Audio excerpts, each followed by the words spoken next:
Good evening. I'd like to call to order this special board meeting of August 5th, 2020. Mr. Roberts, will you please call roll?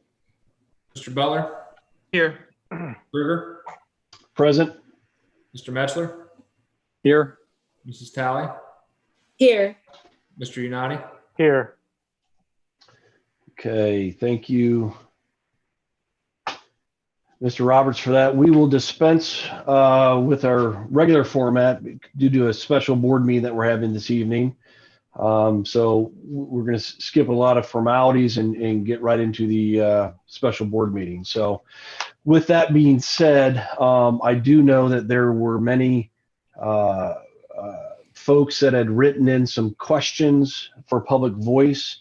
And so I'm going to ask Mrs. Hunt to go through that. At this point, I do not believe that we're going to be reading every single email and letter. Mrs. Hunt is going to acknowledge folks that did write in, give a synopsis of what they're writing in about. That public voice will be posted, I believe, on the website, Jim, or board docs, so the other folks can view that and follow along with what they were asking their questions were. Correct. So, Kaya? Absolutely. Oh, let's see here. Okay. Well, I'm looking off of another screen here, so I apologize that I'm not looking directly in to the screen here, but I'm going to go through. I apologize also if I destroy any names. I'll do my best. Like Mr. Kruger said and Mr. Sattler mentioned, we do have 21 public voice submissions for this evening.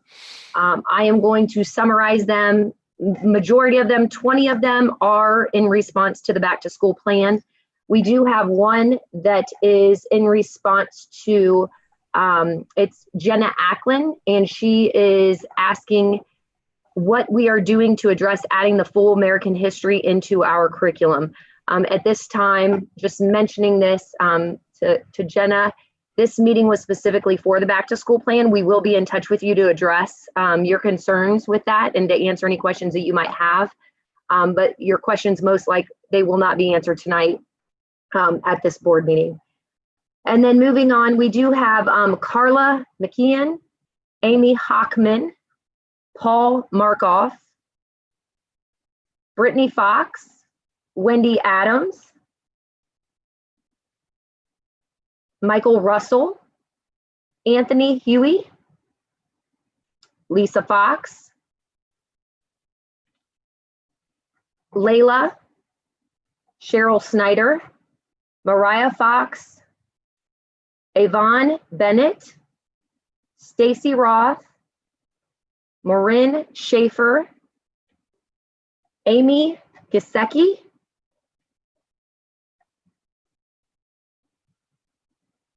and I apologize, Jennifer Michaelis.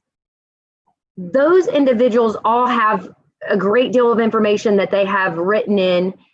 Summarizing it, they all would like to request that we continue with our current plan.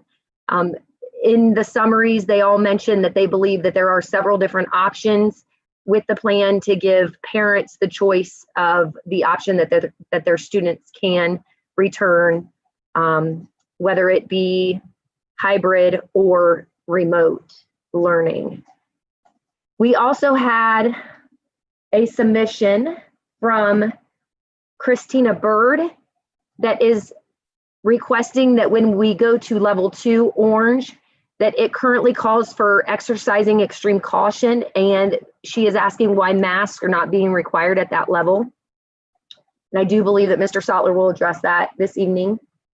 And we also have Laura Vatora, and she is stating that she submitted their forms last week showing their preference of sending their daughter back to school, and they're asking if they're able to make a change to their preference now that masks are mandatory all day, based on Governor DeWine's, I believe his press conference was Monday or Tuesday of this week. And again, we'll address that. And last but not least, Again, I apologize. I've got a spreadsheet and there's a lot of information here.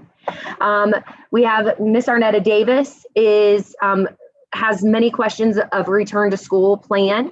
She would like to know when we will make the decision on how we will begin the school year, and then also when students will know what courses they are taking specific to the Canal Winchester Online Learning Academy. So again, I think that the majority of these questions, and if there's questions, I think we're going to answer them tonight. And then the, just the request for masks. And then again, the ones that I had mentioned that are requesting that we keep with our current plan. So, and that is all I have. So Kaya, the ones that the mass majority, if you could just summarize what the mass majority of those emails were. You were saying they're talking about the coming back to school. Could you summarize that in a tone if you could? I'll do my best. So first of all, almost, I won't say all of them, but many of them do state that they are very thankful for the work that the administration and the staff and the board have done to create a plan that allows for multiple opportunities. Many mention that it's obviously the options that we're giving, but we're in a situation where we're not going to please all. So just really taking into consideration that everyone has a choice, and taking into consideration that we are offering the online option for those that maybe have medical concerns or just right now are not ready to return to school. And then from there, a lot of social emotional statements. So mentioning that their sons or their daughters are, watching them over the last few months, they really believe that returning to school will provide them with that social emotional learning, and that being in person will allow for them to have access to teachers and help them with that piece of it. So the relationship piece as well. That's good. Is that okay? I put you on the spot with that, but I appreciate that further information. Again, we always welcome the public voice, and this is a difficult medium to go through each and every one and read that. So we appreciate your patience with that. And again, those will be posted for everyone to view, to make sure that their voices are heard and folks can see those. So before I go send it over to Mr. Sottler, I know that we as a board, we've received emails as well. I know Mrs. Talley just responded to an email about an hour ago that folks keep sending us, and we try to reply back, tag team it with those responses. So hopefully we're getting those answered, and hopefully tonight we'll get a lot of those questions answered that folks are emailing about. So Mr. Kruger? Yes. I apologize. I knew I was missing one. I highlighted them to keep them color coded, and I knew I missed a color. So if I can just take a second, we do have one from a Christopher Ellison, and he is summarizing that he feels like they're in an impossible decision for this school year, and they do not feel that we can keep their students safe 5 days a week, or even with a small percentage of the students in the classroom. And they are requesting that we start in remote, and that we heed the advice of the medical experts. And, just again, the idea that you have an asymptomatic sick child, they could spread it to 100. Yep. And that was his summary. So that is everybody now. Thank you. If you come across another one in there that you've missed, just go ahead and jump in. That's just fine. So. Thank you. Okay, Mr. Sottler. You are on mute, Mr. Sottler, but the floor is still yours. There you go. People probably appreciate me being on mute, but anyway. Well, thank you, Mr. Kruger. Good evening, everyone, and welcome to our viewers. As we said earlier, the purpose of tonight's meeting is to have a discussion about the recommendations made by the Franklin County Public Health Department Commissioner Joe Mazzola. Also to make adjustments to our back-to-school plan in regards to the mask order that was made by the governor yesterday, I believe. And also the recommendation from public health officials to not align our school-based decisions solely to that state level system. So a couple things we need to talk about and make changes to the plan, but the big part of it is to discuss the recommendation by the Franklin County Public Health Department. At this time, I'd like to do a quick recap of our back to school plan that was approved on July 20th, 2020, and then some of the events that led to this meeting tonight. I'm not going to read the entire plan, just do my best to give you a general description. And we're going to start off with how the plan was designed and the 4 points of interest that went into the plan. The first point is 1, the health and safety and well-being of all our students and staff. 2, the importance of students being in school in some way, whether it's hybrid, we're all in. We understand the social and emotional interaction that our peers need and how important it is for our teachers to be with our kids after a time for the well-being of everyone. The third point was having options for our families. We took into considerations work schedules, childcare issues, healthcare issues. We know that some people might not feel comfortable sending kids back to school, but we wanted options for our parents to have. And of course, the last one is following guidelines set by the state, the Franklin County Public Health Department, and the CDC. So those were the 4 points of interest of how we developed our plan. Real quick, our plan has 2 options. One is the school-based track. In the school-based track, we have 3 different levels. 1 is all in, 2 is a hybrid, 2 days of learning and 2 days remote, 3 days of remote learning. And then the third level would be all remote learning for the school-based track. The second one is the Canal Winchester Online Learning Academy, affectionately known as Koala. I saw a t-shirt out there with that on there today. That was pretty cool. But anyway, that is for students who want all online. That's 100% online. They will not be in the building, and that is for the first semester of school. So we gave parents 2 options, the school-based track and or the Canal Winchester Online Learning Academy, or I'll call it Koala. As of today, we currently have 63% of our families, which equates to 2,288 students who have signed up for the school-based track, and 33% of our families, or 1,126 students who have signed up for the Koala. And that represents about 87% of our students. So we still have about 13% that have not filled out the form yet. Since we made that decision on July 20th, a few things have occurred here within the last week. The first one is in regards to the recommendation that was sent out by the Franklin County Board of Health. He sent out his recommendation on July 29th, and then on August 3rd, he sent out a second one, kind of giving us more guidance on his first recommendation. Both of these documents are on our website under our back to school plan. So if parents want to go read that, it is out there. So basically what and I'm going to summarize, I'm not going to read the whole letter. On July 29th, the Franklin County Public Health issued guidance to all public and private schools K-12 recommending that they begin the 2021 school year using a virtual or online learning model. They base this on science-based, data-driven recommendations after a thorough analysis of key statistics, multiple conversations with state and federal public health, and utilizing the guidance from the Center of Disease Control and Prevention, CDC. And it's our belief that starting the school year at home is less than ideal. It will ultimately slow the spread of COVID-19 and save lives. And then he goes on to say about the recommendations, and this is where it gets a little tricky. The recommendations that were put forth last week and any issue in the future are simply that they are recommendations. We stand by them and will continue to objectively offer guidance based on the latest science and information. However, these recommendations are not Board of Health orders. The recommendations are intended to inform the decisions of schools that they will deem appropriate for their individual communities. And so what he did on July 29th was say that he recommends that schools in Franklin County, we're going to talk about Franklin County here, that they start school remotely and not in person. And then he gave some other guidance in regards, and then he clarified the recommendations versus the orders. And then he also gave us some more guidance on working with schools. Through our recommendations for schools, is to consider the beginning of the year remotely. It is the school's governing body's decision to do so.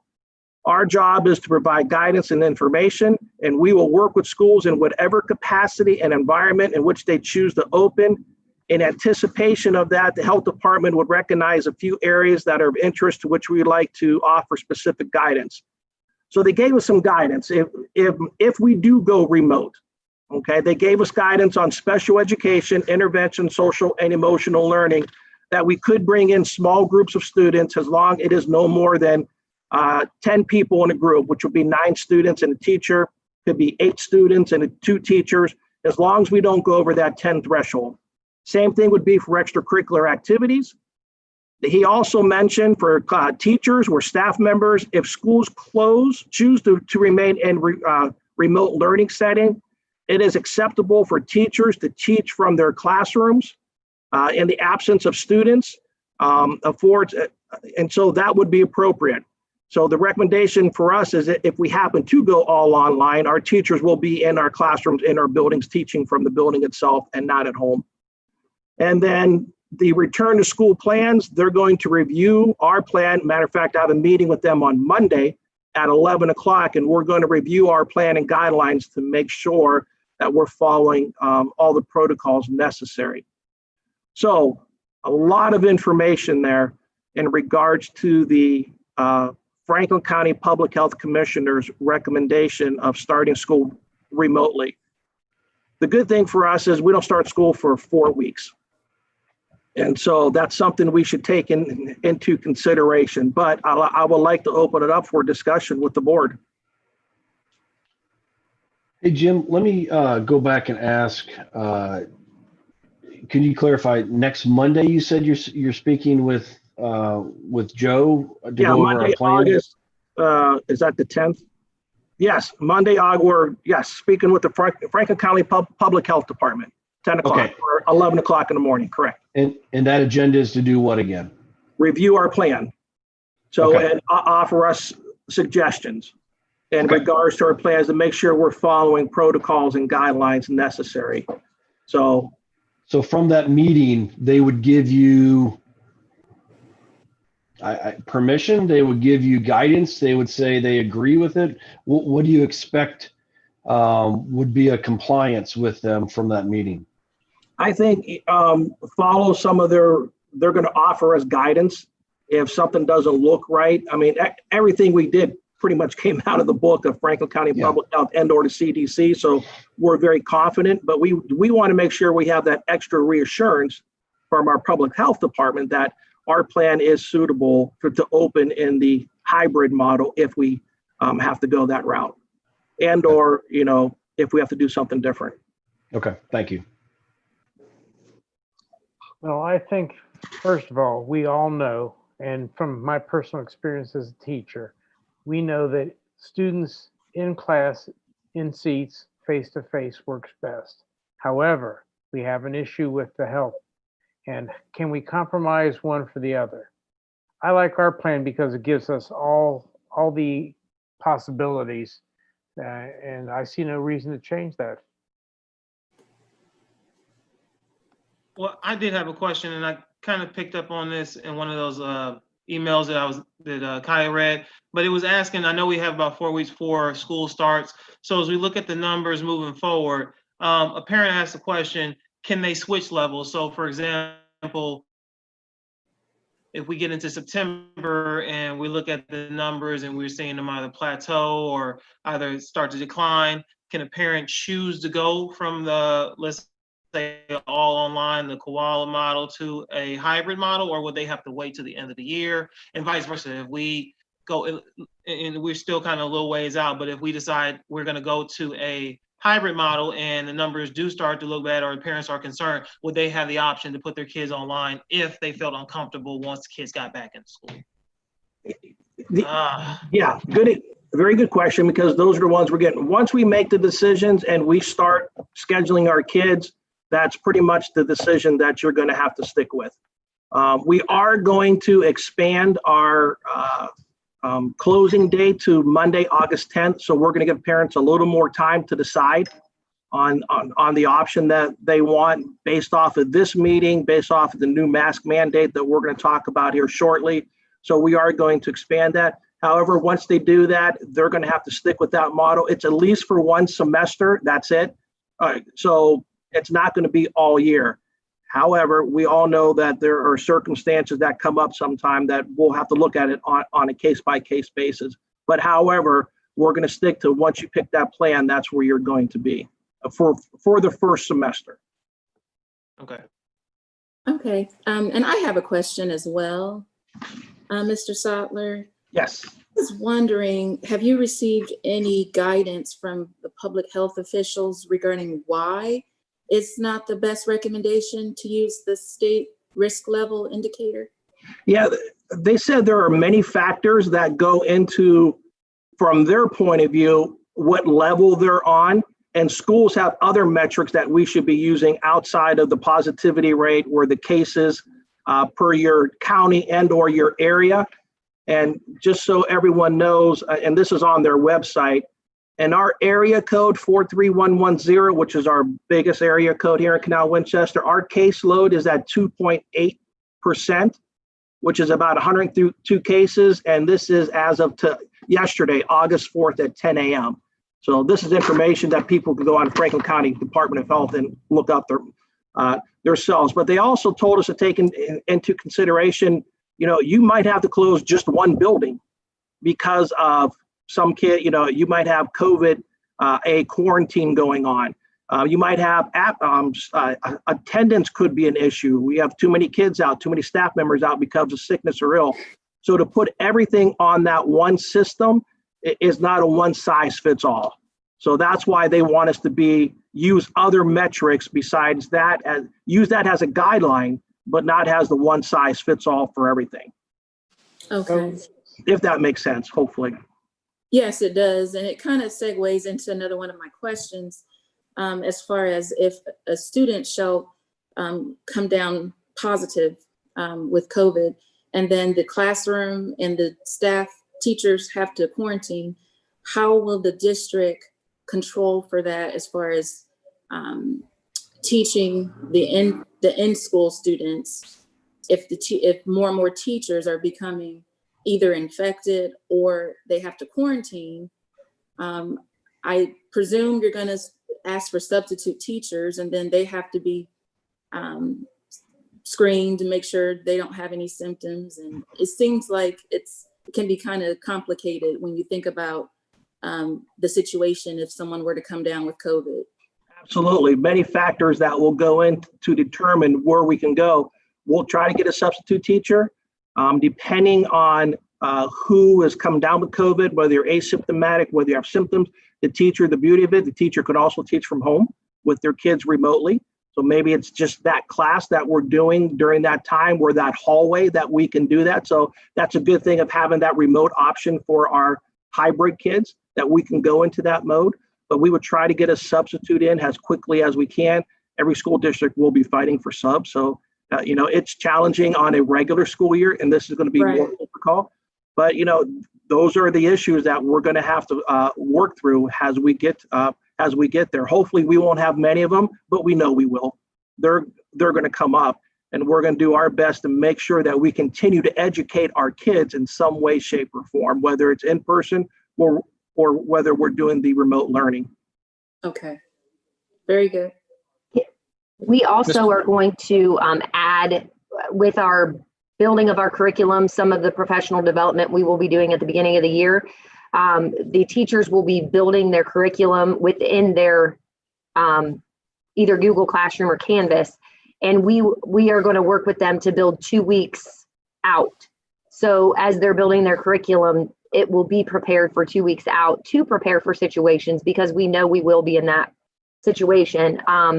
And then that way, like Mr. Sattler said, they could either be at home learning if there's quarantining and there's not symptoms and they're healthy symptom-wise. And if the kids are still in school, then the kids could be learning, and the supervision becomes the piece that we would have to determine. Would we move them to the media center and use our staff differently that we would have there? So we're definitely thinking through the sub situations with that. Okay. Okay, great. Good questions. So I think, Mrs. Hunt, I think we're putting that together, that document expectations, correct? Correct, yes. We've been working on it for the last couple weeks, and we'll be sending that out to our staff very shortly. Regardless of the state health classification, do we have a plan set up if we have to shut down and go all digital? Yes, yeah. So if we have to shut down a building, our teachers will go, if you're in the hybrid model, the school-based track, excuse me, and in the hybrid model, if we have to shut down, then our teachers will go into remote learning, correct? Good enough. Yes. Correct. And once again, as we said, we will require teachers to come into the building to work from the building. Mr. Sotler, regarding the curriculum, what is there going to be any difference between the Koala and the school-based learning curriculum, or is it all going to be on the same track, or how will that work? Well, the Koala for the K through 5 is going to be designed by our own teachers. I don't, Mrs. Hunt, we have how many, 12, 14 teachers working on that now? Correct. Designing the templates to use for that class. The in-school kiddos will still have the same, we're going to use the same templates to build for the in-school students as well. There will be some differences, some conversations we've had because it is different. So we're trying to take all the feedback we learned from the surveys in the spring. And some of the feedback was, we felt like there was too much all at once and, you know, having more of everything in one place. So we're talking through K-8, we'll use Google Classroom, and the teachers in the online setting, so talking the online academy, they will teach standards of social studies and science and tie them into the English language arts and the math. Absolutely. So we have set expectations of time that we would have for each subject area. We obviously have a higher focus in math and reading especially at the K2 level, and then we'll tie in the standards, so they're going to be covered. But in the classroom, they currently, if I'm in a school building last year, let's say, prior to COVID, I was getting around 3 hours a week of social studies, around 3 hours a week of science. If we're going to the Canal Winchester Online Learning Academy, K-5 specifically, then they will get about 45 minutes of science, 45 minutes of social studies, where it's specifically, but we're going to use reading to then build on the standards of social studies and science. So it's going to look different, but the standards are the same and the curriculum we use are the same. So for K-5, we'll use wonders and investigations for the reading and the math. It's the curriculum that we would use for social studies science as well. And the teachers will still work together when developing their lessons. So John, to answer your question for K-5, it will be very similar. By the time they're out, the standards will be covered. How they cover those standards will look a little different. And then when we get to the 6-12 level, though, the Canal Winchester Online Learning Academy is not Canal Winchester curriculum. We're using the Edmentum platform learning system, and for the Koala, and then for in-person, it's Canal Winchester curriculum that we have for the district. So it is going to be similar. The standards are the state standards, whether it's taught online or whether it's taught in person. So the standards are going to be taught both ways. It's just the curriculum used to get there. Yeah, and one important thing to add to that, well done, Mrs. Hunt, is that our teachers will be in charge of whether it's the K-5 or the 6 through 12 model. So our teachers will be monitoring and assessing and helping our students, whether you're K-5 or you're at the 6-12 with the Edmentum. And so the online students would still be able to communicate and have regular contact with their teacher? Yes, absolutely. And then how about the kids that are on the school-based plan with the hybrid model? When they're not in school and they're at home, what's their day going to look like? How will they be zoomed in with the teacher, or will they also have a separate lesson plan? How will that work? How will that be? How do you envision that happening? Mrs. Hunt? Thank you. So it's tricky. And this is one of the parts that it's really tough to wrap your head around what it's going to look like. And we had many conversations over the last few weeks about this. So just for purposes of our conversation, 612 will look different. The way we are envisioning it and what we will work with our teachers on when we bring them in for professional development is we are going to ask them to plan, again, 612, as if they were remote. So they are going to, the kids that are home on a hybrid schedule would be doing the same things as the kids in class. So it's going to be built into the platform that we use. We may say, hey, the teacher might have videotaped themselves doing a lesson and pushes that out. That's the daily activity. So they're teaching the lesson. Hey, here's how you do X, Y, Z. And then the students would watch. And then at that point in time, then it might be an opportunity for the teacher to work with the kids that are in the class, work with the students. So, and we've also talked that maybe at that time, then it's like, okay, at this point in time, have a discussion. So it might be discussion in Google Classroom or Canvas to where they're responding back to other people's opinions or thoughts. But we are going to ask them to keep things very similar so that kids are learning the same, but when they are in the classroom, the teacher is there to help them facilitate enrichment and intervention on struggling students or those that are exceeding and need more work. So then the flip side, when the others are then, so they'll be doing the same, it's just when they're in the classroom, the teacher will be there for support. For the K-5, it's going to look a little bit different. With the focus being reading at such a, like the K2 level, some math, the standards at the lower levels build upon each other. So there's a lot of scaffolding. So it might be basic levels. So the kiddos at home might be reading main idea. That's the standard. So the kids at home might be reading a quick passage on main idea, answer some questions, whereas the kids in school might be doing another reading, a read aloud, listening, but they're still pulling out the main ideas. So when they flip, then the kids are still working on main ideas, but they're just building on those strengths. Does that make sense? So the hybrid model, the kids won't have access to the teacher. We're not going to have it be live teaching to where the kids at home are watching me teach my lesson. We're going to ask teachers to prepare it online in their format so that the kids are having this, are able to access the information, and then the questions would come when they're in the classroom. We also have the Wednesday day where we're developing expectations as well so that teachers could reach out. They could have small groups. They could bring the kids in and work with kids that are at the same level. When I say bring kids in, let's say Zoom, Google Hangouts, to where they can work with kids then on those Wednesdays that might need more specific interventions or enrichments depending on the level. Okay. Now, on the days the kids are at home, would they still be able to reach out to the teachers on those days with questions, or would that be just reserved for the days they're in school? Just like now, I think they can always reach out to the teachers. We just have to have the understanding that they're not going to be able to get back to them immediately because they are in the classroom with the other students. So, you know, we'd have the same expectations as we do. You know, it might be an email saying, if the student emails to ask for support and they say, look, let's talk about this. You're scheduled with me on this Wednesday. Or maybe it's, hey, you're in class tomorrow. I'll work with you when you come in. Okay. I got a question. How are we going to address low performing kids and special ed kids with their accommodations, meeting the goals of their IEP, et cetera, et cetera? How are we going to guarantee those kids get what they deserve?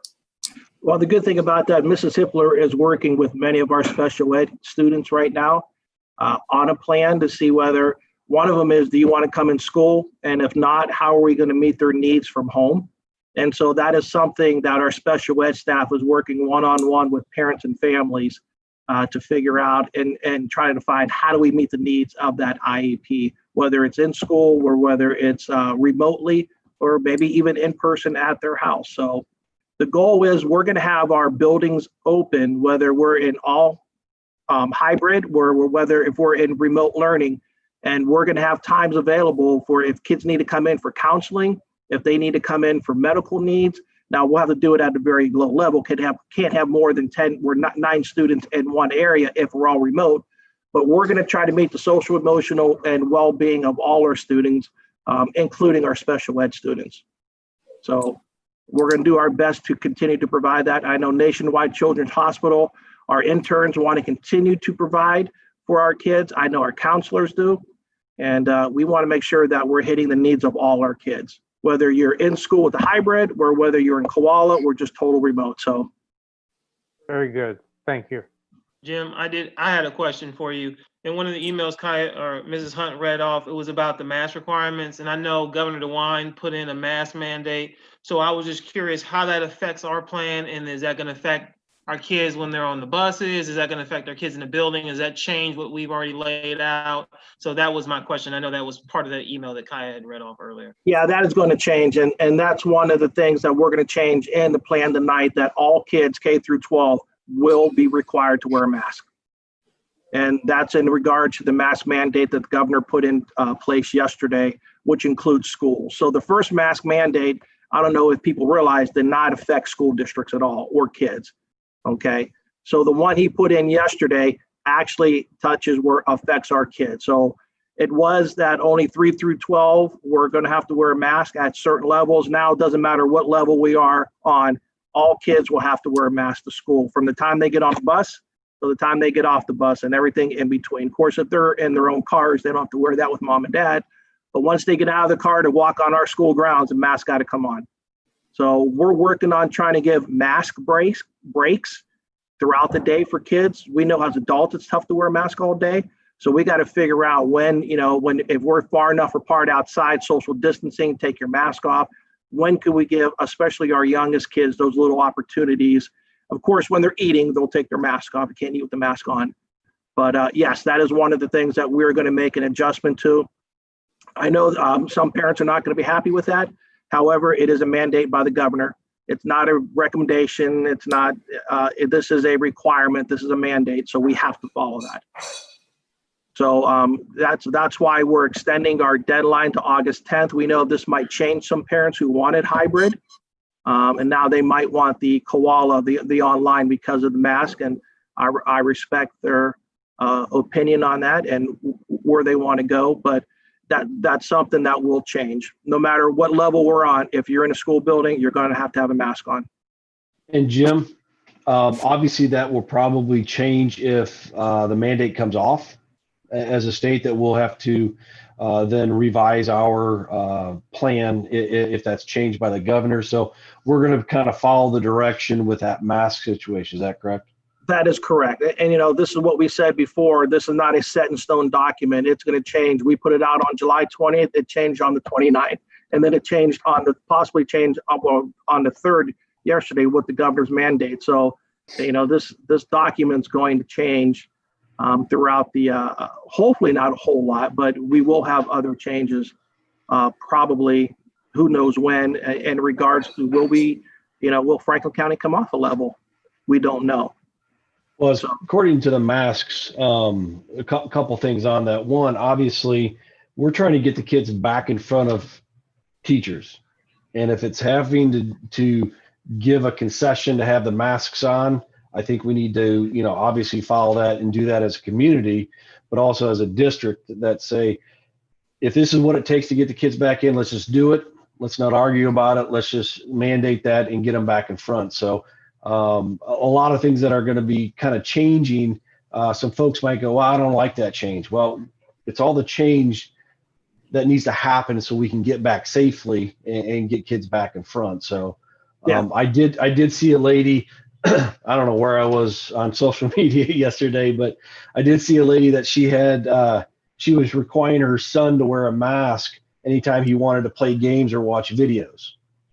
And she said, oh my God, it's amazing how comfortable he is wearing that mask, watching videos all day long. So she was actually training her son to wear that mask to get comfortable in using it. So she was baiting him with, hey, anytime you want screen time, you wear the mask. And she said it's amazing. It's working very well in her family situation for him to get comfortable wearing that mask. So that might be a little tidbit for families to start working towards that if that's going to be a concern. Yeah, and the thing I think people have to realize that the mask is not going to stop the virus. There's nothing that's going to stop it right now because we don't have a vaccine for it. What it will help do is reduce the spread from one person to another. And if we could have masks on, maintain that 3 to 6 feet, and a lot of people realize there's no scientific evidence that says 3 to 6 feet out there. People are using that as a good way with the mask on to stay away from someone in case you cough or sneeze. It doesn't travel that far with the mask on. Without a mask, 6 feet or more.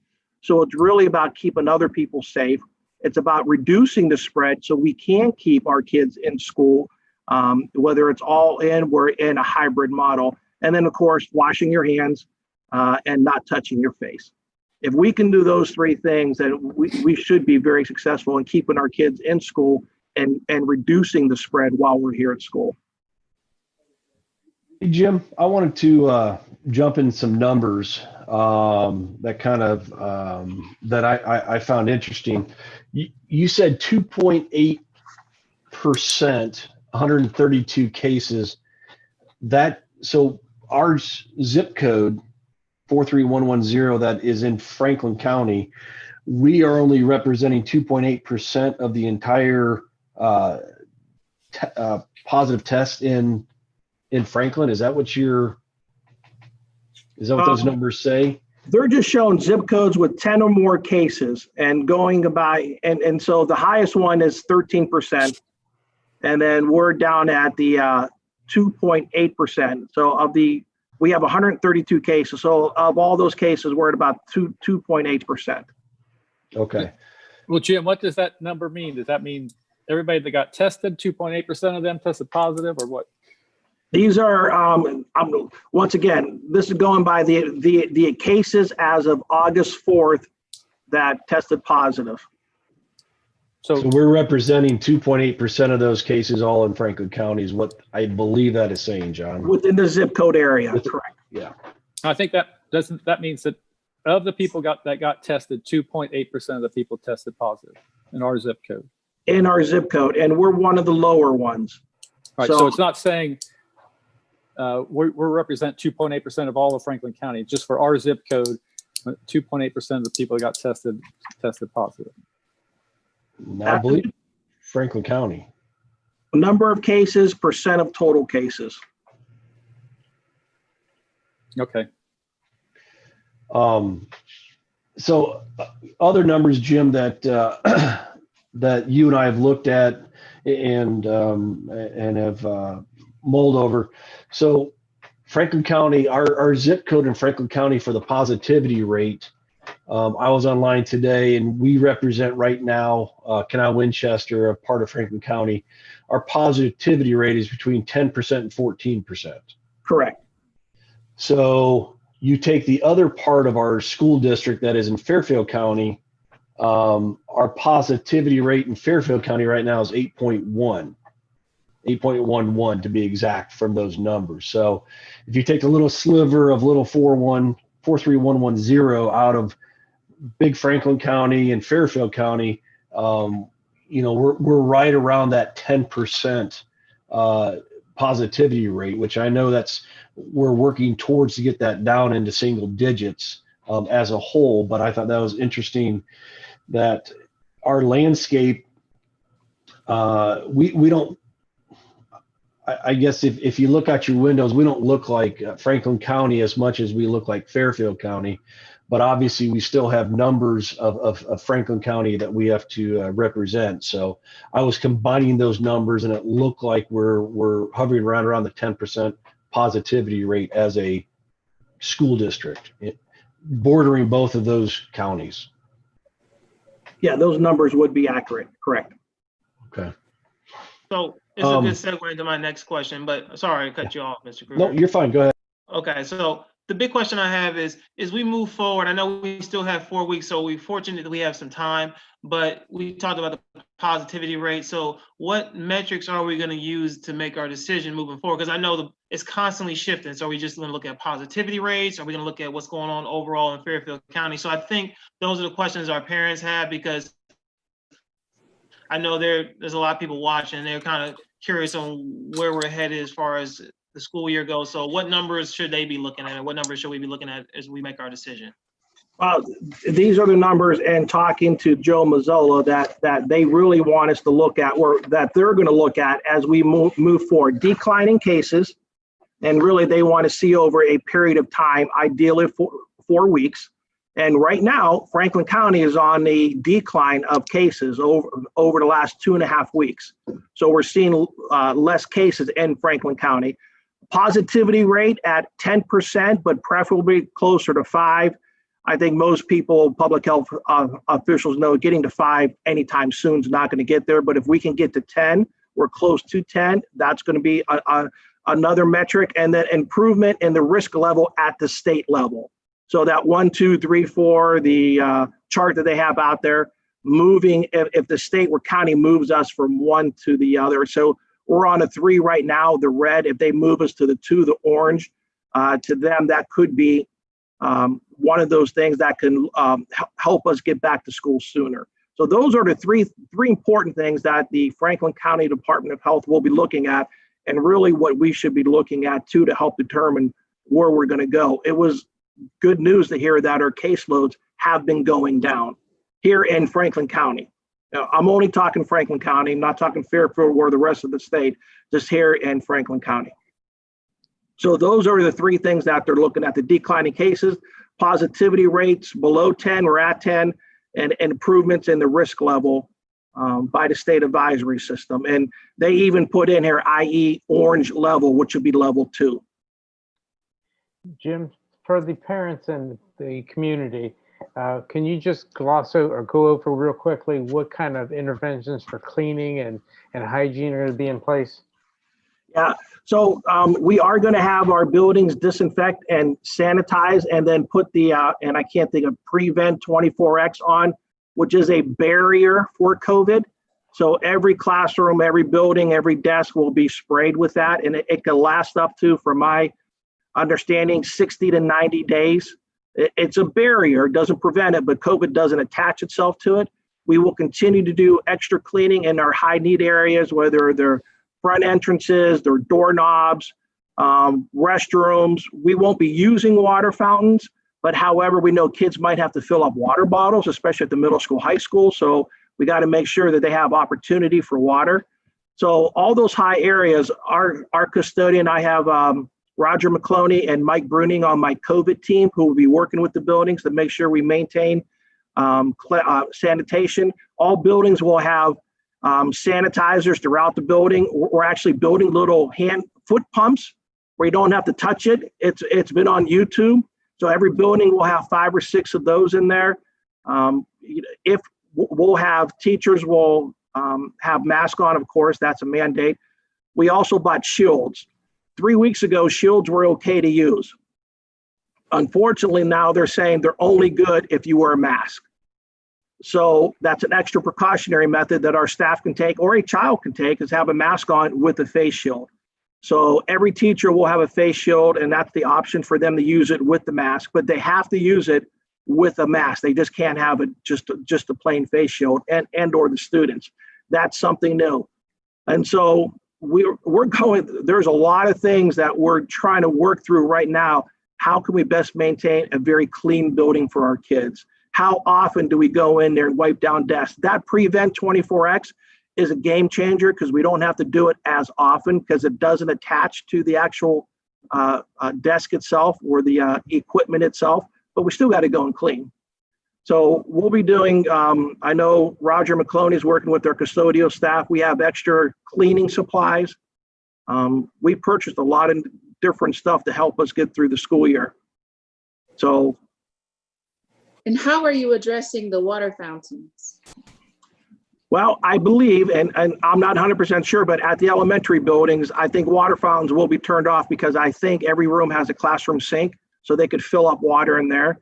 So either we're going to put something over them, caution tape, or a plastic bag. At the middle school, high school, we have a couple water fountains that have the actual dispensers for your drinks, so we could use that. So we're going to tape off, rope off, mark off those water fountains that we don't want kids to use. And then our custodians are going to do the best they can throughout the day to go and clean those as often as possible. Cafeteria tables, I know Tammy Heading is working on that with her department to make sure that after every lunch table, we're cleaning those up before another group comes in. That's if we use the cafeterias. I know we'll be using classrooms and some buildings, or a combination of classrooms and cafeteria, because we have to maintain 6 feet of space because kids won't have their mask off. So we want to make sure that kids are at least 6 feet apart from each other, either in front or on the side. Another question. Oh, go ahead, Mike. What about extracurriculars? I'm sure I've had 100 people ask me about that since it started. Yeah, right now we're still in phase 2, and I don't plan on moving away from that. The phase that we're in right now, and we'll see how things go in the next couple of weeks. I know Ohio High School is working on guidelines. The guidelines that went out on August 4th is really not the start plan for Ohio High School. I know they're working on that with the Lieutenant Governor right now. How can we safely start school? And I know there's a lot of question out there. If you go to remote, all online learning, then how can you have sports? So, right now our plan is hybrid, and until we make that change, we're going to maintain the phase 2 where we are. Doubt very much if we go to that phase 3 of less restrictions. I think we keep it right at phase 2 until a decision is made to do otherwise. Hey, Jim. Okay. I want to look at some more numbers with everybody. You said earlier about the small groups, like 8 or 9 people. What was that referencing again? The beginning of the meeting. If a school is going to go all remote learning, all online learning, okay, we were asking, were we able to bring in small groups of kids if we needed to, whether they're special needs, whether it's enrichment, intervention, whatever it happens to be. And Joe Mazzola came out and said, we can bring in, because the order is 10 or less, the mass gathering order. So we could have up to 9 students and 1 teacher. Of course, they would have to social distance. They have to wear their mask. Sure. But they could be in a classroom for whatever it happens to be, intervention, enrichment. Okay. Maybe it's counseling, working with the one of our mental health interns. Maybe it's just tutoring. Who knows? But it could be 8 kids and 2 teachers, 7 kids and 8. So 10 is the magic number. In a room, you're in a classroom size. In a room, correct. In a room. Running the running the numbers that we were looking at, let's just say for easy numbers, a third of the families have already chosen Koala. Yep. So 33% of our student body will be online 24/7 at the house. Right. So that leaves us with 66% of our student body that have opted to some type of hybrid or all-in type of school, in-person school. Right. With our plan, we've got Monday and Tuesday, we're bringing in Group A, which I believe is A through K. So realistically, that Monday and Tuesday, we're going to have only 33% of our entire student body on our campus at one time, which would mean if I had 21 students as a teacher, if I have 21 students in a classroom, and we do that math, realistically, there could be 7 students in that classroom based on 33% Koala, 33% going Thursday, Friday. So I could end up with, as a teacher, having 7 students in a classroom. That would be nice if it worked out that easy. Well, I'm just easy math. Yeah, that is because it's going to be half of the remaining kids that want the online. So if you have 100 kids in a grade level that want school-based, 50 of them will be in school Monday and Tuesday. The other 50 will be at home. And then on Thursday, Friday, the other 50 will come in, and then you divide that up by teacher. So yeah, I mean, we're going to have half of the remaining in the building. So based on the recommendations by Joe that, 8 to 10 people in one classroom is acceptable, by our math, if it works out that way, our hybrid method would actually put 7 to 9 people in a room for in-person instruction. I don't think it's going to work out that good, The numbers will be lower. I don't know if it's going to be below 10, but it might for some classrooms. That's hard to sit there and say right now since we're still getting the numbers in. Sure. Yeah. To sit there and say it's going to be that low. We are probably anticipating more like 12 or 13 kids in the classroom, but it's going to vary depending on grade level. And, Right. We're going to have to work and see, especially at some other levels, are we going to need teachers other places to help out? So, but in all reality, we'll have half of the 67% of the kids in the building at one time. Okay. So I don't know. I'm just thinking to myself with folks saying, well, we should or should not send them back. If I can idealize my numbers and look at it, you have maybe 10 people in a classroom, have the teacher has masks, the kids have masks. There's a 5-foot halo around each student. To me, we're doing everything we can possible to keep that spread down, and those kids are having instruction and learning. So again, I'm an optimist, so I think all the numbers will be perfect, but we'll see how that shakes out. But in my mind, that's what is helping me come to the decision that we need to stay within person. Given the numbers, we're only dealing with 2/3 of the student body, and half of those kids will only be on campus at one time in a hybrid model. Yeah, and just to give you an example, so right now at Indian Trail, we have 445, and I'm adding a few more kindergarten kids in here that want the school-based option. So 50% of that, will be 222 kids in the building at one time. We normally house 800 to 900 kids in that building. So we're only going to have, a quarter of our kids in the building at a time, maybe a little more than that, with 220 kids spread out throughout the building. And so, that's something parents will have to realize. We're not going to have the 700 kids. We're going to have 200, 300, 400 kids in these large buildings. I think the high school comes out to about maybe 380 kids in the building, maybe 400, but we normally have 1,100. And we added space onto the high school. So we'll have room to spread our kids out as best as even when you're walking in the halls. Remember, in order for the Franklin County Department or any health department, it is 6 feet. You have to be within 6 feet of someone for a greater than 15-minute period of time. So just walking by someone doesn't necessarily mean you're exposed to them. It is less than 6 feet for a 15-minute period of time. And so that's something we also have to take into consideration. And if you have your face mask on throughout the whole day, and if we're going to maintain that 3 to 6 feet, for the most part, our kids should be fine. Now, we know cases are going to happen. Yep. It's natural. We get the flu every year. We get MRSA. There's other things that we get every year. COVID's not going to, it's going to be one of those things we have to learn to live with. And getting kids back to school in some way, shape, or form where they can interact with themselves, with their teachers, to me is very important. At the same time, we have recommendations from the public health department that we have to work through too. Well, and I wanted to paint that image again. You're saying a quarter to a third of the kids in a building. We've got at the high school, we usually have 1,100 kids in those hallways. And now we're going to have 300, 350 or so. So it's not like we're packing kids in sardines and being unsafe about this, and we're being reckless with this. Very much thought out process. Reducing, the student body by 2/3 is automatically going to give a lot of kids space in social distancing in those schools. So I just wanted the families to know that so that we continue to work towards something, knowing that we're doing the best thing possible for them. So yeah, I'll just give you another example, and these are numbers from today. There's 778 students that will be at the high school.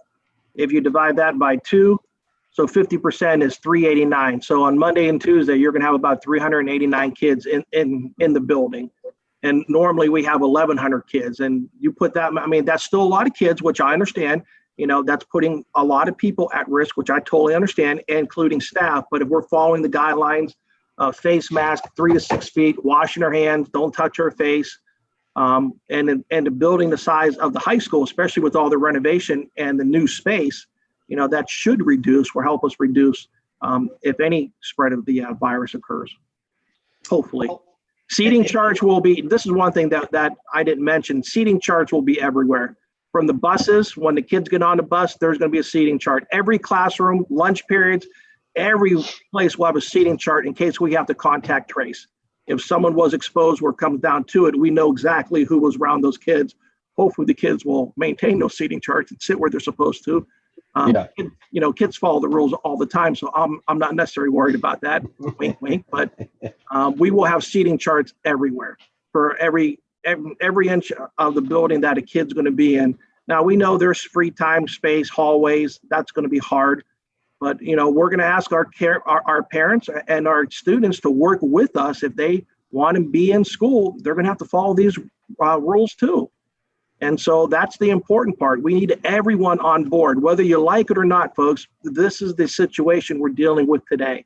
And if we want to get our kids back in school in person in some way, shape, or form, we're going to have to follow these rules. Wearing a mask, social distancing, wash your hands, don't touch your face, be nice. Okay. Don't touch your face. Yeah. Yeah.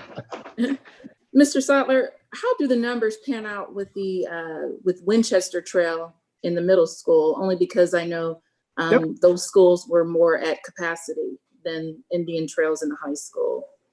Let me do the quick math right here.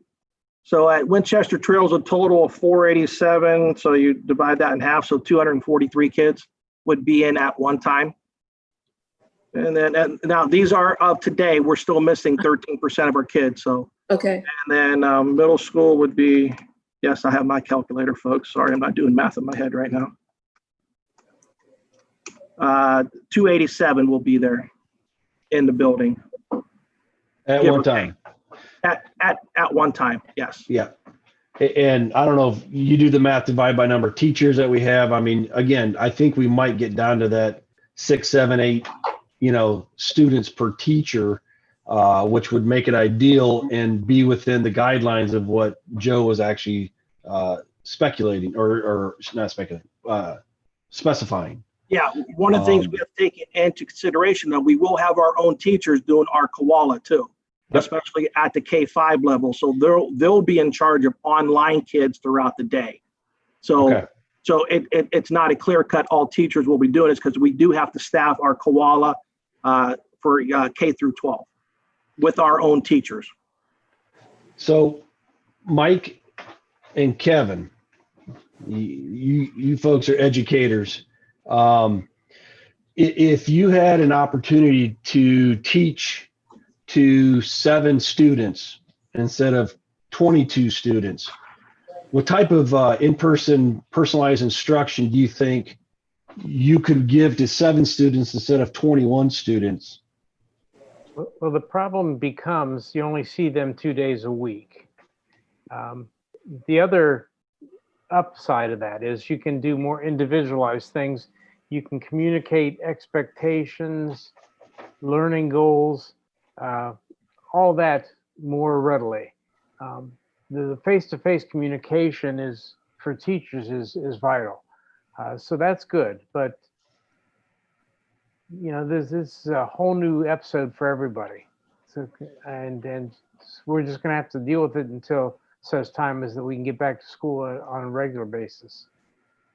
And I would agree with that, Mike. I think that obviously face-to-face, person-to-person is obviously going to be more effective. And I use my background as a special ed teacher, and that was one thing I did like about no matter what plan. It sounded like we had carved out, or not sound like, I know we had carved out some room so that even if we were to go to an all online model or hybrid or whatever, our special ed kids would have an opportunity, particularly the kids in the self-contained rooms and the kids who have, obviously have higher needs, who aren't as successful in the regular ed classroom. So I was happy to see that. So I do think, to answer your question, Matt, I think that, I'll be honest with you, a smaller class setting is always going to be a little bit more effective as far as classroom management, especially when you're talking about differentiated instruction and dealing with kids with special needs, being able to individualize. It does make it a lot easier when you're talking about smaller numbers. But to Mike's point, it's a lot easier if I have small numbers 5 days a week as opposed to 2 days a week. So, it's kind of an apples to oranges comparison. But, I think a question I had for Mr. Sattler, and I wanted to make sure I got this in, was communicating with our parents, particularly because we know that when we have like 400 plus kids at the high school, our middle schools a little bit tighter, obviously we'll have less students in there, but communicating with our parents if we do see a spike in cases, or if there are some issues in our building, because even the parents who are sending their kids back still obviously are going to have some concerns and at least want to know what's going on. So that was my question. If there's a case in the building or if there's any issues, what's our plan as far as keeping our parents abreast or communicating with them and letting them know what's going on? Absolutely. As soon as we have information of either exposure or a positive test, whether asymptomatic or symptomatic, the classroom will be notified, not just the teacher, but all the parents in there, and then the building will be notified too. We have this case going on. It might not affect you, but we're going to let people know. Absolutely. And one of the checklists that we have developed, we want to make sure Franklin County Department of Health is okay with it, even though we took it from their website, because we just want to make sure that we are meeting that when something does happen, this is A, B, C, and D. Are you exposed to it? Are you asymptomatic? Are you test positive to it? Because there's a difference at each level, whether it's 14 days, 10 days, 72 hours, now it's down to 24 hours for fever. So a lot of changes came out from the CDC in regards to what it was 3 weeks ago. And so we're working to make sure we have all those changes built into our plan, but parents will be notified ASAP, just like we do if we had a MRSA, or if we had something else going on, it will come out from either the nurse or the building principal, just like we have done in the past. Okay, But so there won't be any like HIPAA law issues or. we won't mention names. I mean, unless the individual wants us to say name, yes, we're not going to violate HIPAA laws unless the individual say it's okay to do this. And, I think one of the things we have to talk about, this isn't the scarlet fever where this isn't, because someone has COVID doesn't mean that, they're the leper and we shouldn't be we're hanging out with them. It's just like anything else. It's just the new virus that someone gets. And we're going to do our best to not violate HIPAA, but we know how word gets out. And I think it's important that our community, instead of isolating, for a period of time, we should support them and we should wish them to get well and not be mad we're upset with them. And that was very frustrating earlier in the year. People upset because someone had COVID. Really? We should be wishing them the best and hopefully no one else gets it and want them back as soon as possible when they're COVID free. So, I know that's challenging for some people, but it's going to happen and it's going to affect some people. And it's not something that we should be hiding from. It's what we're going to have to live with for a while. It's not going away. Yeah, Jim, we need to, we're in a new era where we have to live, we're going to be living with COVID for the rest of our lives, most likely. So it's, you meant scarlet letter, not scarlet fever. I didn't know scarlet that. letter, sorry. Yeah. No, you are fine. But yeah, I think part of this back to school is starting for the kids to learn to live with this, and the parents as well. We need to get over that, and now we're learning to live with this situation that we're in. So yeah. Now I understand the health and well-being of everyone because I want to protect my staff. I want to protect and make sure we're doing everything we can to protect our staff. But our job is to educate our kids, and the best way to educate them is being in person, face to face with them. Whether it's 2 days a week, 5 days a week, small group, large group. I think most of us do that. I think this plan allows us to do to the max, protect everyone. There is no perfect plan out there. This is new to everyone. But right now, I think our plan allows us to do that. The question is, we have the Franklin County recommendation out there too. So that's something we have to consider as we move forward. If rates go up or something like that, this conversation can turn differently. I'm sorry. I want to jump in. Kaya, I didn't want to forget. Kaya had one last public voice that she had missed. And again, I don't want to leave anybody out. So we need to bring this in, Kaya. So go ahead. Sorry to interrupt, Monica. I'm going to read the public voice. I bolded it. It says a little something different than the others. And I think it was important when I went back to make sure I covered everything. And then I do want to add one thing to the conversation, if that's okay. But Amy Iseki, I hope I pronounced that right.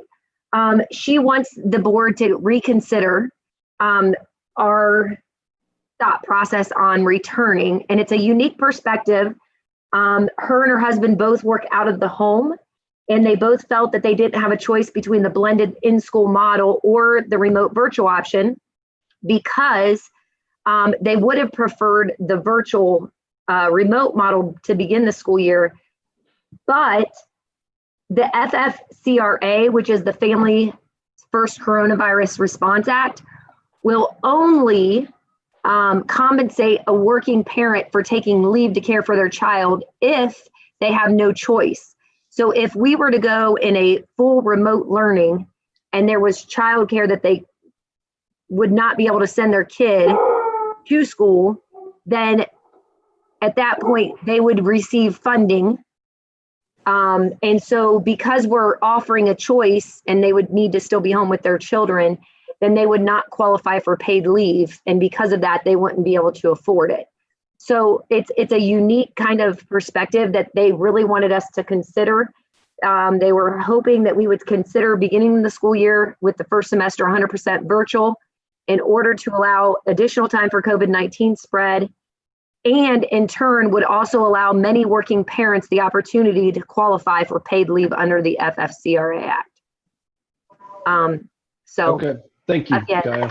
You're welcome. And I just want to clarify a couple things about the numbers. I'm getting several emails as we're having the conversation, and we are about 33%, 66% of online versus remote. However, we have to remember that we don't have 13% of our students numbers in, which means 440 kids district-wide on average. So those kids, if they don't return, if their parents don't complete the forms, they're in school.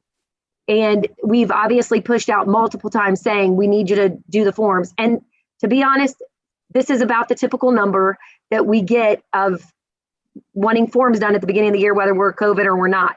So these students will most likely return to school. So I just want to be careful about putting the number out there. I know 7 sounds like a great number.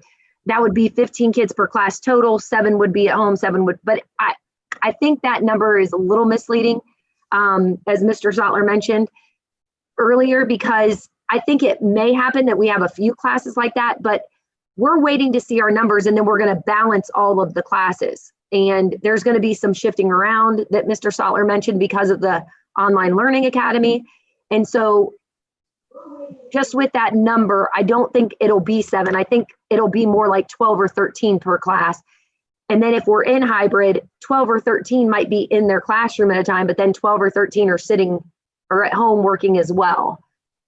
So I just wanted to clarify that, because I do understand that when we say only a third will be in, that's at a time, it does make the number seem, well, if a class size is 25, then yeah, we're 7 or 8. But we're going to have to reduce the class sizes or the teachers that teach, because we're putting some kiddos on an online model as well. So just wanted to clarify that and explain somebody had mentioned the numbers don't add up if we're saying 66 and 33 and then another 13. So what it is 66% of the students who have responded want to come back in school model. 33% have chosen the online model, but 13% of 100% still haven't chosen either route. And so they will be assigned school-based if they don't fill out their forms. So if anybody's watching and hasn't filled out their form, please fill out your forms. Yeah, the numbers will go up a little bit, but those were just for everyone. Those were just examples of what we have today. Like I said, that's up today. So we're just having conversations so people don't hold us accountable for those numbers, because they will change, as Mrs. Hunt said. And we know there's still people out there that have not filled out the form. So please do, if you're one of them, like Mrs. Hunt said. But the thing is, we will half of those kids will be in the building at one time, but they're like Mrs. Hunt said, they will be online at home learning too. But in the building itself will be half of those 67, 70% of kids, whatever it turns out to be. Still a smaller group, no matter how you slice it. And just to be clear, Mr. Zottler, if, for example, I know right now the numbers in Franklin County, from what it sounds like, are plateaued or they're starting to decline, which is a positive. But just to be clear, I know that Franklin kind of put out recommendations, but if we were in a situation like where Governor DeWine puts out a statewide mandate, or those do become mandates, then it kind of it basically takes it out of our hands, and we pretty much have to go to an online model. Just to be clear, I don't want parents and people in the community to think that, you know, it's completely up to us. Right now it is, but that could very easily change if the governor decides to make a decision, or Franklin County comes with not recommendations, but mandates and says, hey, this is what we need you to do. So I just wanted to make sure Good point, that Kevin. you address Yeah. that one. Yep. Yeah, correct. Health orders, mandates versus recommendations are very different. The mask was a mandate. We have to follow that. We don't have a choice. And so, but that's a very good point. That could change. That could definitely change at any time if the governor comes out, where the Ohio Department of Health comes out. This is a mandate. This is an order. It takes everything we're doing and it throws it out the door. So if we do hybrid, that is. Okay. Thank you, It's the Michelle. hybrid. Yep. Okay, the question I had, it pertained to the communication plan. Mr. Sattler, I was wondering if you can clarify how parents will be notified, because I did receive some feedback from parents who stated that they were never informed of a previous COVID incident that pertained to staff in the Canal Winchester district. Yeah. And will it be through email? Will it be sent through regular mail, or? Well, the easiest way for us to get information out quickly is through email, and that's how we will get that information out. I'm not sure if we continue to put letters out there for our families in regards to that. That's something I'll have to check with Mrs. Kruger on that, but definitely an email going. We know not everyone has email, so there could be the opportunity to send home the letter. Yeah, because I think that this parent said that she found out through social media and she wasn't informed by the actual school district. Yeah, correct. We had a little miscommunication breakdown at the very first time, and that is corrected. You know, we'll sit there and say our goal was not to communicate the very first time through social media, but we also know a lot of our parents are on social media too. And so that is a form, that is a way for us to communicate, but the first one will come in through an email and or letter in regards to that student and or teacher, or whoever happens to be the classroom, the building. So, yeah, and that's why it's also important for parents to fill out the forms so they can update that information, correct? Absolute Yes. phone numbers, address, emails, anything that is up to date, please go on the OneView and fill that out for us so we have accurate information. And also sign up for all our alerts on there. So you get the building alert, you can get the district level alerts when things are going on, or emails from the different buildings. So you can pick and choose. Okay. Questions? Any other questions? Anyone else have anything? Just one last thing that I would like to read from the from Joe Mazzella that he put out on Monday in regards to future public health recommendations going forward. He says, we are committed to adjusting our recommendations based on the data and the science. We will maintain an ongoing and active dialogue with our schools to ensure we make new recommendations when appropriate. In considering any future change to this recommendation, and here are the three factors: declining cases, ideally for 4 weeks, positivity rates below 4%, and improvement in the risk level. So just want to clarify that they're looking at the information too on a weekly basis, and they understand the importance of getting kids back to school, and they want to get us back as soon as possible in regards to that. But those are the three things they're looking at too. So, Mr. Seiler, did you cover everything we need to cover as far as any adjustments to our plan? And I think that'll be posted at some point for parents to review who obviously are not watching or want to review it in more depth, correct? Right. The most important one is the mask mandate. And that goes in effect ASAP, that all students K through 12, when you enter the building, no matter what level right now, you are required to wear a mask to school. You're required to wear it on the bus. We already had that, but now it is all day in school. We're going to work, especially with our lower kids, to somehow come up with a mask break. We're working with legal on what does that look like. We're working with the Department of Health.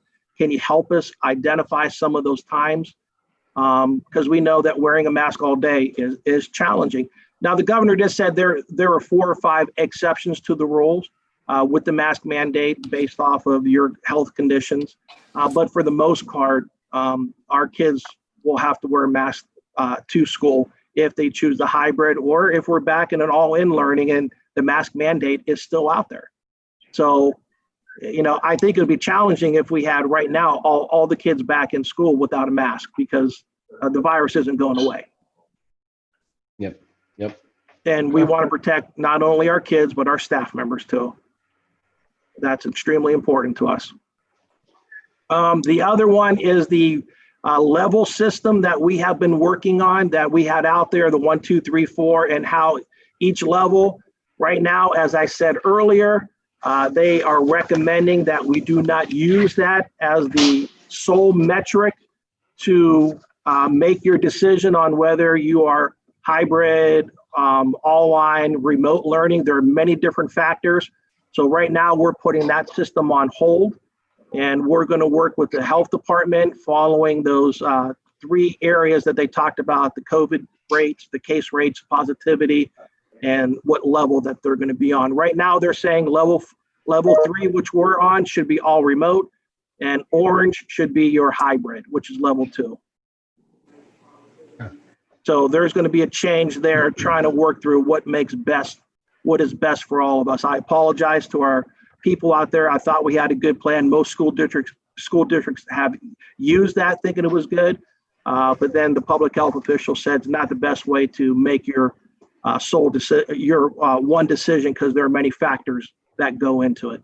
Well, Jim, that leads to that being a living and breathing document, and we need to make changes when they come up. So, and we did so. So, yeah. Go ahead, Mike. Jim, have they offered any suggestions as to what, in addition to those 4 levels, would work? Those are the 3 big ones that outside of face mask, outside of washing your hands, outside of 6 feet, those are the 3 things that they're looking at from the state and county level of where they're going to be in that level system, 1, 2, 3, or 4. Okay. Then, for us, it could be a building by building decision, grade level by grade level, based off of what's going on in the building. So that's why it's hard to fit a one size fit all into that one metric, into that 1, 2, 3, 4. Okay, and I do have a question that just came in from a parent. May I ask, has the school done any research on the effects of the yo-yo effect on children? You mean bouncing back and forth? Yes. No, because this is new to all of us. I don't think we have any even studies out there that could even compare going from hybrid or remote back and forth, how it works out. We have never done it before, or at least I don't know of any studies out there. I'd be more than willing to look at any if a parent has some, be more than willing to look up, but that's a very good question. It goes down to, the mental health of our kids, social and emotional mental health of our kids.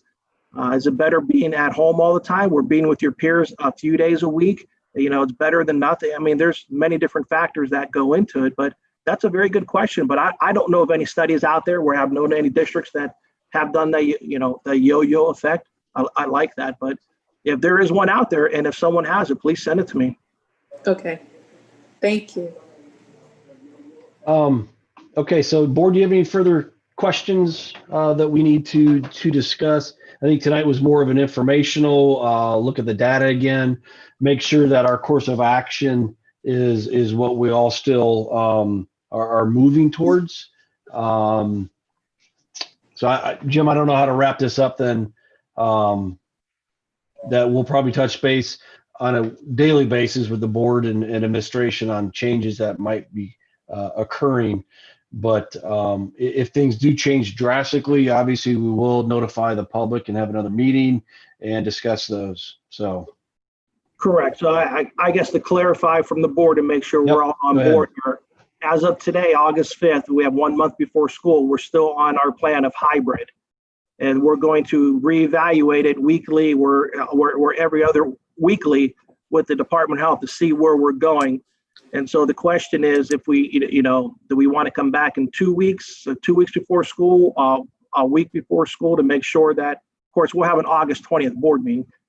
So we're August whatever that date is in August, the third Monday in August, board meeting that we could come back to. And if we need to make a different decision based off of the factors that are out there with the caseloads, positivity rates, and level that the county's on. And Actually, one I of was the going to say, go ahead. I'm sorry, Mrs. I was going to say, one of Tyler, the go main ahead. things that you're looking at would be the recommendations from Mr. Mazzola. Correct. Okay. Absolutely. We're going to look at them, and it's, from my point of view, if we're not meeting those criteria that he set out, those recommendations will probably come into play for us. And I was going to say, we still do actually, the 20th would be 15 days from now. So that actually would put us in about 2 weeks from now. So that was the date I was kind of thinking about us getting back together, and obviously you'll keep us informed. And then as far as our parents go with the changes, as far as the mask mandates and those things, I just want to make sure that we're communicating with them as far as the changes that we've made or the changes in our plans. So then that way they're not surprised, and it may allay some fears, and it may give parents more information to help them make an informed decisions, particularly for those 13% who haven't responded yet. I think it would be good for them to know that we're making some changes today and obviously changing the plan so then they can make an informed decision moving. That is correct. We have a letter that we're preparing to send out to families either tonight or tomorrow morning in regards to that mask change, and that we're going to leave it open to August 10th if you want to go and make a change because of that mask mandate that is in place now. I've gotten a couple emails about parents asking that they would like to make that change. So we're going to leave it open till August 10th to go ahead and make that change. So just, just to reiterate, the numbers that we talked about tonight are just tonight. Okay, this is based off of right now. It's not based off of this is set in stone numbers, whether it's the amount of kids that are in Koala versus because we know we still have 13% out there. So please, folks, don't hold any of us accountable for the numbers and the stuff we talked about tonight. That's just information that we have right now to share with you. We know those numbers will change a little bit in regards to school-based track versus the Koala track. And things can change next week. Okay. So if there's no action need to be taken, no further questions from the board, I'm going to need a motion to close the meeting. So moved. Mr. Kruger, Yes, go ahead. Before we close the meeting, I just want to make sure all our parents are aware that our plan right now is to continue with the plan that we approved on July 20th at the board meeting, that we're going to start remote, and we will continue to reevaluate this based off of the data from Franklin County. And August 17th is our next board meeting. So, and if we need to make a decision on something different because of the numbers, that's something we'll do closer to school. But as of right now, we're going to stay with our plan, correct? Yes.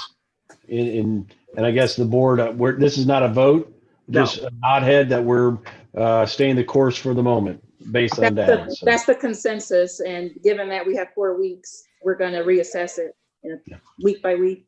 Yes. Okay, good. Thank you. Sorry, Mr. Kruger, you can go. No, I'm glad you clarified that, Jim. That it was very important. So thank you. I have a motion by Mr. Yanati. Second. And a second by Mrs. Talley. Mr. Roberts? Mr. Unati, Yes. Mrs. Talley, Yes. Mr. Butler, Yes. Mr. Kruger, Yes. Mr. Metzler. Yes.